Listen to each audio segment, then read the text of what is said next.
நீங்கள் சாப்பிட்ட பிளேட்டை நீங்கள் தான் கழுவணும். அந்த சாப்பிட்ட மிச்சத்துக்கு நீங்கள் டஸ்ட்பினில் போடணும். அதை அப்படியே சிங்கில் போட்டுருக்கீங்க, சிங்கில் ஃபுல்லாக கிடையாது, சிங்கில் அடிச்சிக்கும். சிங்கில் அடிச்சா அதை எடுக்கிறதுக்கு ஒரு ஆள் வந்து வேலை செய்யணும். அதில் அது தேவையான வேலை தானே, நீங்களே பண்ணிட்டு போயிடலான்னு சொல்லிட்டு அந்த பாயிண்ட் எங்கள் பேசியிருப்பாப்புல. இப்போ நம்ம நிறைய மழை பெய்யுது, மழை தண்ணி எங்கேப்பா போகுதுன்னு கேட்டால் அதிகமாக மழை பெய்யுதுன்றானுங்க. போன வாட்டி பெய்ஞ்சது கம்மியாக தான் பெஞ்சிட்டு இருக்கு, ஆனால் அதிகமாக பெய்யுதுன்றானுங்க. சுற்றி புற்றி பார்த்தா அவ்வளோ பிளாஸ்டிக் இருக்குது, பிளாஸ்டிக்லாம் போய் அடைச்சிக்குது. ஸோ பிளாஸ்டிக்கை கண்ட்ரோல் பண்ண மாட்டாங்க, மழை அதிகமாக போய் விட மாட்டாங்க. ஸோ அரசியலை பற்றி தூவிட்டு போயிருப்பார் ரெட்டா கமலஹாசன் சார்.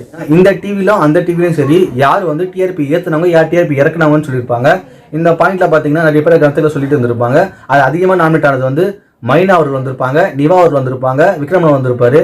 இதை விட விக்ரமனா வருவார், ஏன்டா அப்படி பண்ணுறீங்கன்னு தோணுச்சு. இப்போ மணிகண்டன் சொல்லியிருப்பாரு, இந்த மாதிரி அவர் படிட்டு இருந்தாரு, அது நிறைய லா பாயிண்ட்லாம் சொன்னார், எனக்கு கொஞ்சம் காண்டா இருந்தது, புரியவே இல்லைன்னு இருப்பாரு. டக்குன்னு ஆன் பாயிண்ட் வந்து கமலஹாசன் சார் வந்து லாஸ்ட் எல்லாம் கற்றுக்குவாங்க, கற்றுதான் தராரு அவரு. நான் முன்னப்படம் சொல்கிறாருன்ற மாதிரி அப்பயே மூஞ்சி அடிச்சு விட்டுருப்பாப்புல.